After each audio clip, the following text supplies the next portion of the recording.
विपक्ष के राष्ट्रपति पद के उम्मीदवार यशवंत सिन्हा इस वक्त नामांकन के लिए पहुंचे हैं। उनके साथ मौजूद हैं एनसीपी के अध्यक्ष शरद पवार, उनके साथ मौजूद हैं समाजवादी पार्टी के अध्यक्ष अखिलेश यादव, सीताराम येचुरी को भी आप देख रहे हैं इन तस्वीरों में। विपक्ष के राष्ट्रपति पद के उम्मीदवार यशवंत सिन्हा, पूर्व केंद्रीय मंत्री, भारतीय जनता पार्टी में भी रह चुके हैं, तृणमूल कांग्रेस में रह चुके हैं। इससे पहले एनडीए की जो राष्ट्रपति उम्मीदवार हैं द्रौपदी मुर्मू, वो अपना नामांकन दाखिल कर चुकी हैं और अब बारी है विपक्ष के राष्ट्रपति पद के उम्मीदवार यशवंत सिन्हा की। लेफ्ट के नेता यहां पर मौजूद हैं, एनसीपी के अध्यक्ष शरद पवार हैं, अखिलेश यादव हैं, सीताराम येचुरी आपको यहां पर नजर आ रहे हैं तस्वीरों में, कांग्रेस के नेता यहां पर नजर आ रहे हैं। यह देखिए तस्वीरें, राहुल गांधी इनके साथ मौजूद। यशवंत सिन्हा के ठीक बगल में बैठे हुए हैं राहुल गांधी और दूसरी तरफ हैं शरद पवार, अखिलेश यादव। विपक्षी पार्टियों के उम्मीदवार के रूप में यशवंत सिन्हा अपना नामांकन दाखिल करते हुए 18 जुलाई को मतदान होना है। 21 जुलाई को नतीजा साफ हो जाएगा कि देश का अगला राष्ट्रपति कौन होगा। इलेक्टोरल कॉलेज से होता है निर्वाचन, लोकसभा राज्यसभा के निर्वाचित सदस्य जो हैं वो इसमें वोट करते हैं, विधानसभाओं के जो निर्वाचित सदस्य हैं वो भी इसमें वोट करते हैं। इस बार इलेक्टोरल कॉलेज में 4809 सदस्य हैं। सांसदों को अधिकार होता है, विधायकों को अधिकार होता है इसमें वोटिंग का। सांसद की जो वोट वैल्यू है वो होती है 708, विधायक की जो वोट वैल्यू होती है वो राज्य की आबादी को और राज्य की सीटों को ध्यान में रखते होती है। द्रौपदी मुर्मू को लेकिन जिस तरीके का समर्थन हासिल है उसके मुकाबले यशवंत सिन्हा के पास जो समर्थन है वो थोड़ा सा कम, तो थोड़ा सा हल्का इस वक्त नजर आता है। लेकिन फिर भी विपक्ष ने कोशिश की है कि ज्यादा से ज्यादा विपक्षी दल जो हैं वो साथ आ पाएं और यशवंत सिन्हा का वो समर्थन करें।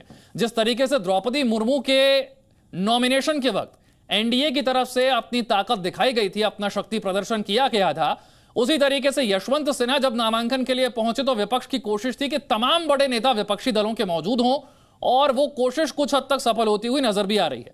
मल्लिकार्जुन खड़गे यहां पर हैं, राहुल गांधी यहां पर हैं, यशवंत सिन्हा को आप देख रहे हैं बीच में बैठे हुए, दूसरी तरफ शरद पवार को देख रहे हैं, अखिलेश यादव को देख रहे हैं, लेफ्ट पार्टियों के नेता हैं, सीताराम येचुरी यहां पर हैं,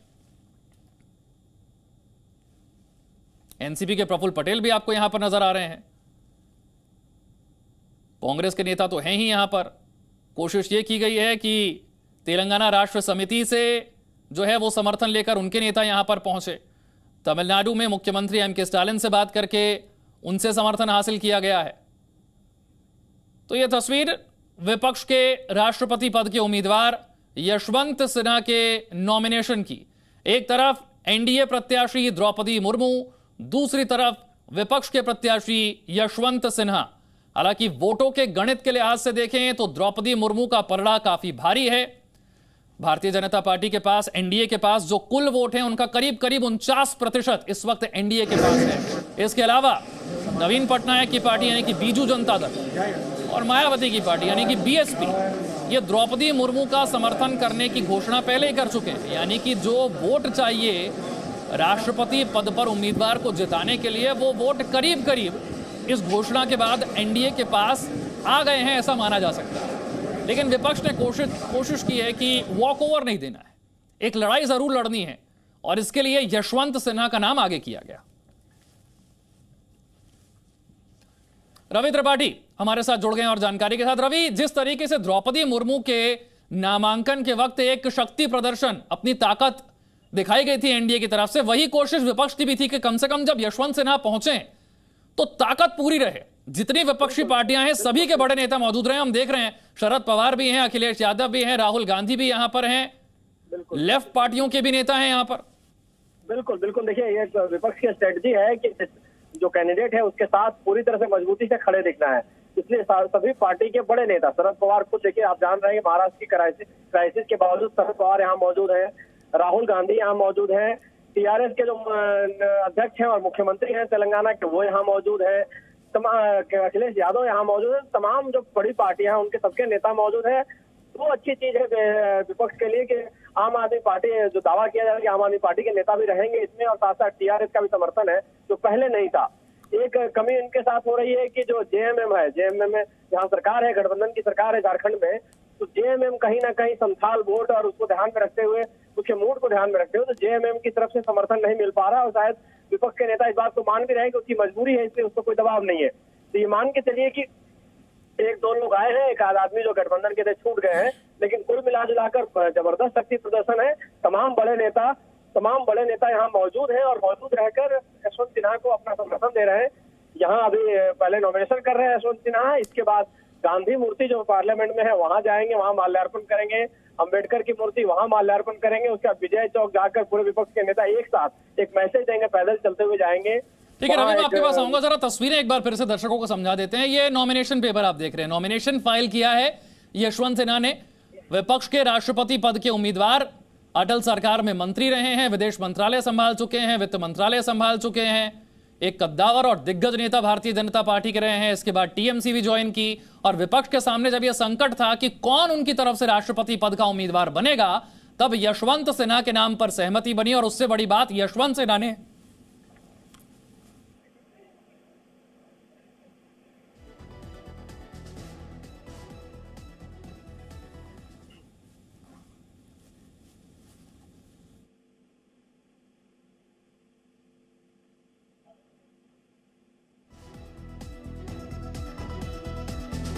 जो चुनाव उन्होंने उनकी तरफ से, विपक्ष की तरफ से किया गया, उसे स्वीकार भी किया, क्योंकि इससे पहले 3 नाम सामने आए थे विपक्ष की तरफ से। उन तीनों नामों की तरफ से इनकार कर दिया गया था। वो शरद पवार भी थे, जो कि इस वक्त यहां पर आपको नजर भी आ रहे हैं, गोपाल कृष्ण गांधी भी थे और फारूक अब्दुल्ला भी थे। इन तीनों नामों पर चर्चा हुई, विपक्ष की तरफ से ये तीनों नाम सुझाए गए, लेकिन इन तीनों नामों ने आगे आकर इनकार कर दिया। विपक्ष का राष्ट्रपति पद का उम्मीदवार बनने से इन तीनों नामों ने इनकार कर दिया। और फिर यह सवाल उठा कि विपक्ष में वाकई कोई एकता है या नहीं, क्या विपक्ष वाकई में एक साथ आकर एक नाम पर सहमत हो पाएगा या नहीं। और आखिरकार यशवंत सिन्हा के नाम पर जो है वो सहमति बनी। यशवंत सिन्हा भी इसके लिए तैयार हुए। ये आप 2 तस्वीरें देख रहे हैं। एक तरफ तस्वीर है द्रौपदी मुर्मू के नामांकन की, जो कि एनडीए की राष्ट्रपति पद की उम्मीदवार हैं, और उनके नामांकन के वक्त एनडीए की तरफ से अपनी पूरी ताकत दिखाई गई थी। ये देखिए तस्वीर, द्रौपदी मुर्मू का नामांकन 24 जून, और आज विपक्ष के राष्ट्रपति पद के उम्मीदवार यशवंत सिन्हा का नामांकन। यहां पर विपक्ष ने भी भरपूर कोशिश की है अपनी ताकत दिखाने की। वो सभी पार्टियां जो यशवंत सिन्हा के नाम पर राजी हुई हैं, उनके बड़े नेता या फिर उनके अध्यक्ष यहां पर मौजूद हैं। शरद पवार यहां पर हैं, अखिलेश यादव यहां पर हैं, राहुल गांधी हैं, मल्लिकार्जुन खड़गे हैं, जयराम रमेश हैं, सीताराम येचुरी हैं, प्रफुल्ल पटेल आपको यहां पर नजर आ रहे हैं। तो वो सारे बड़े नेता, वो सभी पार्टियां जो यशवंत सिन्हा के नाम पर राजी हुई हैं, वो यहां पर उनके बड़े नेता पहुंचे हुए हैं। दूसरी तरफ 24 जून की तस्वीर, द्रौपदी मुर्मू के नामांकन की तस्वीर। हालांकि वोटों का अगर गणित समझा जाए तो द्रौपदी मुर्मू का, यानी कि एनडीए प्रत्याशी का जो पलड़ा है वो काफी भारी है। जयंत चौधरी भी आपको इन तस्वीरों में नजर आ रहे हैं। लेकिन विपक्ष की तरफ से यह कोशिश की गई कि वॉकओवर ना दिया जाए, एक लड़ाई जरूर लड़ी जाए, और उसमें यशवंत सिन्हा का नाम भारतीय जनता पार्टी में एक वक्त जरूर थे, लेकिन 2018 के बाद से हमने देखा है कि तेवर बिल्कुल बदले हुए हैं, और एनडीए की सरकार से, उनकी नीतियों से बिल्कुल अलग रुख यशवंत सिन्हा का रहा है। सरकार पर प्रहार करते रहे हैं, सरकार पर निशाना साधते रहे हैं, नीतियों की आलोचना करते रहे हैं, और शायद इसलिए विपक्ष को भी लगा कि राष्ट्रपति पद के विपक्ष के उम्मीदवार के तौर पर यशवंत सिन्हा का नाम उन्होंने आगे रखा। यशवंत सिन्हा इस बात के लिए तैयार हुए। वोटों के गणित के लिहाज से भले ही विपक्ष के जो उम्मीदवार हैं उनका पलड़ा कुछ कमजोर जरूर है, और द्रौपदी मुर्मू का जो पलड़ा है वो भारी जरूर है, लेकिन एक लड़ाई जरूर आपको यहां पर देखने को मिलेगी। 18 जुलाई को वोटिंग होगी, 21 जुलाई को तय हो जाएगा देश का अगला राष्ट्रपति कौन होगा। नामांकन यशवंत सिन्हा की ओर से किया गया है। 2 तस्वीरें आपके सामने, कौन से 2 चेहरे राष्ट्रपति पद के रूप में आमने सामने। एक तरफ द्रौपदी मुर्मू, झारखंड की राज्यपाल रह चुकी हैं, महिला आदिवासी नेता ओडिशा की, और उनका नाम आगे करने के बाद एनडीए को 2 दलों का समर्थन और भी मिल चुका है। सबसे पहले बीजू जनता दल का समर्थन मिला, नवीन पटनायक की पार्टी का समर्थन मिला। द्रौपदी मुर्मू महिला नेता, आदिवासी नेता, ओडिशा से आती हैं, ओडिशा की पार्टी, नवीन पटनायक की पार्टी, उनकी तरफ से समर्थन मिला। और उसके बाद आपने देखा बीएसपी की तरफ से, मायावती की तरफ से भी समर्थन द्रौपदी मुर्मू को मिल चुका है। एक बार फिर से रवि त्रिपाठी का रुख करते हैं। रवि, कौन कौन सी पार्टियों के यहां पर नेता पहुंचे हुए हैं यशवंत सिन्हा के नामांकन के लिए? देखिए, जो विपक्ष की 17 पार्टियां थी जिन पर उनका दावा था, लगभग सभी 17 पार्टियां आज मौजूद हैं। एक अगर बात करें तो जेएमएम झारखंड मुक्ति मोर्चा को छोड़कर बाकी सभी पार्टियां उनके साथ तय है। पिछले में शरद पवार ने दावा किया था आम आदमी पार्टी का भी यहाँ मौजूद है, साथ साथ टीआरएस के तरफ से उनके नेता जो उनके मुख्यमंत्री वो भी यहाँ मौजूद है। लेकिन देखिए, बेसिकली ये खेल ये है कि वॉक ओवर नहीं देना है। अब सबको पता है कि अगर वोट का गणित अब आप देखते हैं राष्ट्रपति चुनाव के लिए, तो बीजेपी द्रौपदी मुर्मू के साथ है, क्योंकि जिस तरह से उनको समर्थन मिला है, जेएमएम अब इनके साथ नहीं आ रही है, उनको बीजेडी ने उनको समर्थन किया है, मायावती ने समर्थन किया है, तो वोट परसेंटेज के हिसाब से देखें तो 60% के आसपास वोट द्रौपदी मुर्मू के आसपास पक्ष में दिख रहा है। लेकिन विपक्ष जानता है कि लड़ाई वो नहीं जीत रहा है, बावजूद इसके वो वॉक ओवर नहीं देना चाहता है, इस लड़ाई को लड़ना चाहता है, ये बताना चाहता है कि देश में विपक्ष है और विपक्ष लड़ाई लड़ेगा। क्योंकि उनका आरोप है कि उनसे सहमति नहीं ली गई कैंडिडेट को लेकर। पहले विपक्ष सत्ता पक्ष ने उनकी राय नहीं ली, इस वजह से कैंडिडेट पहले यशवंत सिन्हा अनाउंस हुए और नॉमिनेशन उनका बाद में हो रहा है। कैंडिडेट बाद में द्रौपदी मुर्मू अनाउंस हुई और पहले नॉमिनेशन उनका हुआ। कहीं ना कहीं सत्ता पक्ष की अपनी एक स्ट्रेटजी थी, उन्होंने बातचीत की थी अखिलेश यादव से भी, ममता बनर्जी से भी, तमाम नेताओं से, लेकिन कहीं ना कहीं बात नहीं बनी और उनको शायद जिस नाम पर सहमति चाहते थे सहमति नहीं हुई, जिसके बाद से सत्ता पक्ष का कैंडिडेट अपना है और विपक्ष ने अपना कैंडिडेट दिया है, ये जानते हुए कि जीत जो है सत्ता पक्ष की कैंडिडेट की होनी है। लेकिन लड़ाई में वॉक ओवर नहीं देना, लड़ाई लड़नी है और विपक्षी एकता दिखाना है, इसलिए ये लड़ाई हो रही है। बिल्कुल, ये लड़ाई हो रही है, लड़ाई होती हुई दिखनी भी चाहिए। लेकिन रवि, यहां पर एक और बड़ी दिलचस्प बात है, यशवंत सिन्हा का नाम कैसे सामने आया और वो खुद कैसे तैयार हुए? क्योंकि विपक्ष ने 3 नाम इससे पहले सुझाए थे और तीनों लोगों ने मना कर दिया, लेकिन यशवंत सिन्हा तैयार हुए। अब देखिए, जब शरद पवार का सबसे पहले नाम आया था, याद कीजिए सबसे पहले 15 तारीख को जो बैठक हुई थी वेस्टर्न क्लब में, सभी पार्टियों ने एक राय बनाई थी और एक साथ उनके नाम को प्रपोज किया था कि शरद पवार आए। लेकिन शरद पवार ये जानते हैं कि ये खेल में हार होने वाला है, तो हार वाली लड़ाई लड़ने के लिए शायद शरद पवार तैयार नहीं थे। शरद पवार ने अपने आप को किनारा किया, अपने हेल्थ ग्राउंड का उन्होंने हवाला दिया। उसके बाद फारूक अब्दुल्ला ने मना किया, क्योंकि फारूक अब्दुल्ला को पता था कि ये असंभव है। उसके बाद गोपाल कृष्ण गांधी, जिनको पिछली बार वाइस प्रेसिडेंट का उम्मीदवार बनाया गया था, उनको पता था कि कहीं ना कहीं उनको सिंबॉलिक लड़ाया जा रहा है, वो चुनाव जीतने वाले नहीं है, इस वजह से वो पीछे हटे। लेकिन यशवंत सिन्हा टीएमसी के नेता हैं और ममता बनर्जी के कहने पर उनको एक तो सरकार के खिलाफ उन्होंने मोर्चा भी रखा है। जी ने उनको मनाया कि इस पद के लिए आपको आना चाहिए। उनका एक्सपीरियंस को देखते हुए, एक सीनियर नेता रहे हैं, केंद्र में मंत्री रहे हैं और चूंकि बीजेपी से ही टीएमसी में आए हैं खासतौर पे, तो उनको मनाया गया। और चूंकि ममता बनर्जी ने उनको कहा कैंडिडेट बनने के लिए, क्योंकि जिससे पहले भी सारे नाम ममता बनर्जी ने दिया और वो ड्रॉ हुआ और ममता बनर्जी अपने आप को अगर लीडर बना के चल रही थी, उनको लग रहा था कि अगर मेरे तरफ से कोई कैंडिडेट नहीं होगा तो फिर कांग्रेस ने मना कर देती, शरद पवार भी मना कर देते, तो ऐसी स्थिति में एक किरकिरी होती। तो ममता बनर्जी ने यशवंत सिन्हा को मनाया, उनकी पार्टी के नेता थे, उनका एक दिन पहले इस्तीफा कराया गया और फिर दूसरे दिन 21 तारीख को बैठक होती है, उसमें उनके नाम का ऐलान किया जाता है कि कहीं ना कहीं यशवंत सिन्हा उनकी पार्टी के कैंडिडेट होंगे और उसके लिए वो राजी भी होते हैं। वोटों का गणित भी अगर थोड़ा सा रवि समझ लें तो जितने वोट पड़ने हैं राष्ट्रपति चुनाव में, उसका करीब 49% हिस्सा तो पहले से एनडीए के पास है। और उसके बाद हमने देखा नवीन पटनायक की तरफ से बीजेडी से समर्थन मिल गया, फिर मायावती से, बीएसपी से भी समर्थन मिल गया। यानी कि जो वोटों की संख्या चाहिए, जो वोटों का गणित है, उस लिहाज से द्रौपदी मुर्मू एकदम सेफ इस वक्त।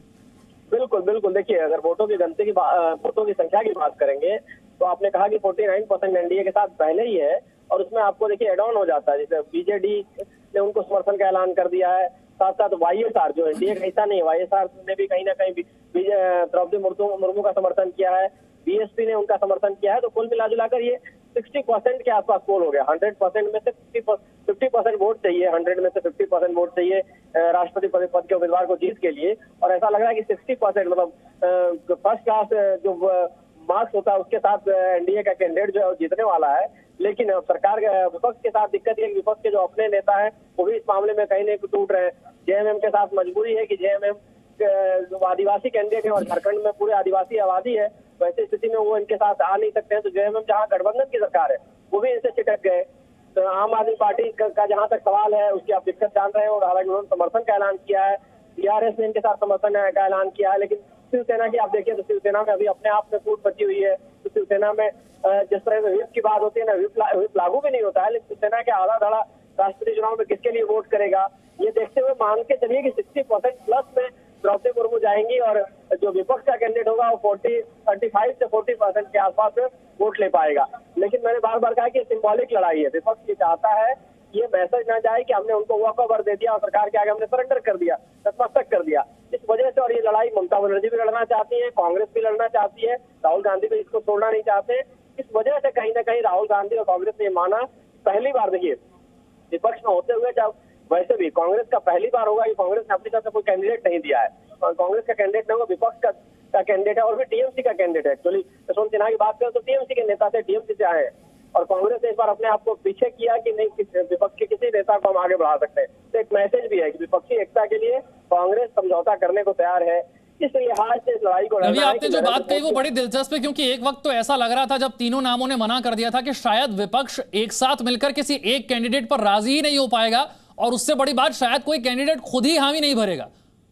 बिल्कुल बिल्कुल। देखिए दरअसल आपको याद हो तो इस बात को लेकर जो मल्लिकार्जुन खड़गे हैं कांग्रेस नेता, उन्होंने नाराजगी भी जताई थी कि सबसे पहले कांग्रेस की तरफ से कोशिश हो रही थी कि किसी को कैंडिडेट बनाया जाए। उन्होंने बात भी की थी शरद पवार से, ममता बनर्जी से, तमाम विपक्षी दलों से, क्योंकि विपक्ष के नेता हैं वो राज्यसभा में यहाँ पर, इसलिए आज उन्होंने बातचीत की थी। लेकिन इससे पहले कि कांग्रेस मीटिंग बुला पाती राष्ट्रपति चुनाव को लेकर विपक्ष का, ममता बनर्जी ने उसका ऐलान कर दिया विपक्ष की बैठक का, और उस वजह से कहीं ना कहीं कांग्रेस को बैकफुट पर आना पड़ा। कांग्रेस की नाराजगी भी थी, लेकिन कांग्रेस जानती थी कि अगर हम नाराजगी जताएंगे विपक्षी फूट दिखेगा और विपक्षी फूट का फायदा सरकार को होगा। मैसेज वाइज ये जब मैंने बोला कि बार बार ये पता है कि चुनाव हार रहे हैं लोग, चुनाव जीतेंगे नहीं, लेकिन मैसेज वाइज विपक्षी एकता दिखाने के लिए कांग्रेस ने मजबूरन इस मामले में अलायंस के साथ गई है। हालांकि इसका पूरा एक तरह से क्रेडिट ममता बनर्जी ले रही है, उन्होंने विपक्ष को एलिमिनेट करने का काम किया है। लेकिन कांग्रेस की समय की मजबूरी आज की डेट में उनको विपक्ष के साथ खड़े रहना है किसी तरह से, चाहे उनके साथ। एक बार फिर से अगर रवि, ये जो दो तस्वीरें इस वक्त हम दिखा रहे हैं, दो तस्वीरों की अगर हम एक तुलना करके देखें, 24 जून द्रौपदी मुर्मू का नामांकन और आज यशवंत सिन्हा का नामांकन, जिस तरीके की ताकत उस वक्त दिखाई गई थी एनडीए की तरफ से वर्सेस जिस तरीके की ताकत आज दिखाई जा रही है, दो तस्वीरों को अगर आप समझा पाए। बिल्कुल, देखिए एनडीए की तस्वीर में साफ तौर पे है प्रधानमंत्री उसमें से ताकत दिखाने वाली बात होती है और मैसेज देने वाली बात होती है कि हम अपने कैंडिडेट के साथ खड़े हैं। प्रधानमंत्री नहीं आते तब भी नॉमिनेशन हो सकता था, गृह मंत्री रह सकते थे, पार्टी अध्यक्ष होते, जेपी नड्डा हो सकते, तमाम और नेता होते, लेकिन प्रधानमंत्री ने मौजूदगी दिखाकर ये एक मैसेज दिया कि जो हमारा कैंडिडेट है उसके साथ हम खड़े हैं। पूरी पार्टी खड़ी थी, तमाम सांसद, तमाम नेता, तमाम बड़े नेता मंत्री उसमें खड़े थे। उसी तरह से विपक्ष में जो बड़े नाम है, राहुल गांधी विपक्ष के सबसे बड़े नेता हैं अगर बात करते हैं तो।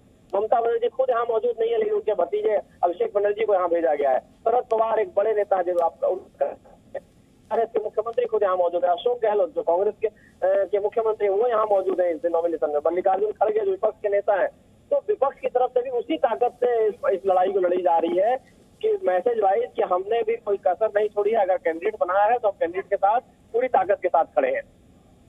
पूरी ताकत के साथ खड़ा है विपक्ष भी, और पूरी ताकत के साथ यहां पर एनडीए भी नजर आई थी। खुद प्रधानमंत्री पहुंचे थे नॉमिनेशन के मौके पर, गृह मंत्री पहुंचे थे, रक्षा मंत्री पहुंचे थे, बीजेपी शासित राज्यों के मुख्यमंत्री यहां पर पहुंचे थे। यानी कि पूरी ताकत दिखाई गई थी एनडीए की तरफ से जिस वक्त द्रौपदी मुर्मू का नामांकन हो रहा था। और उसी तस्वीर के बाद विपक्ष को भी ये लगा कि जितने पार्टियां, जितने नेता समर्थन में हैं, कोशिश की गई कि सभी यहां पर पहुंचे। लगना चाहिए कि विपक्ष की तरफ से एकजुटता है और विपक्ष साथ आकर एक कैंडिडेट को सामने रख रहा है। यशवंत सिन्हा का नॉमिनेशन, सीधी तस्वीरें। Presenting B News app available on Google Play and App Store. Download it now.